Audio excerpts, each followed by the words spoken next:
Pandian store சீரியல்ல அடுத்த வாரத்துக்கான எபிசோட்ல நம்ம உமையால் இருந்துட்டு நேராக பாண்டியனோட வீட்டுக்கு வராங்க.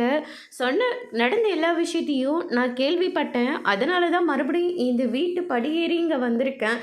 மரியாதை கிடைக்காதுன்னு நினச்சேன், ஆனால் மரியாதை கிடைச்சிருச்சு. என்னை மன்னிச்சிடுங்க, நான் பேசினது எல்லாமே தப்பு தான். அன்னைக்கு உண்மை என்னன்னு தெரியாமல் அப்படியெல்லாம் பேசிட்டேன். 10 லட்ச ரூபாய் பணத்தையும் நான் ரிட்டன் வாங்கி போயிட்டேன். அதுக்காக நான் உங்கள் எல்லார்கிட்டையும் மன்னிப்பு கேட்குறேன். இப்போ நான் உங்ககிட்ட ஒரு விஷயம் கேட்கலான்னு தான் வந்தேன். அரசியை மறுபடியும் எங்கள் வீட்டு மருமகளாக நீங்கள் அனுப்புவீங்களா அப்படின்னு சொல்லிட்டு கேட்கவும், இதை கேட்டோன்னே பாண்டியன் எல்லாம் ரொம்பவே ஷாக் ஆகுறாங்க. என்னக்கா சொல்கிறீங்க? ஆமாம், நான் பேசினது எல்லாமே தப்பு தான்.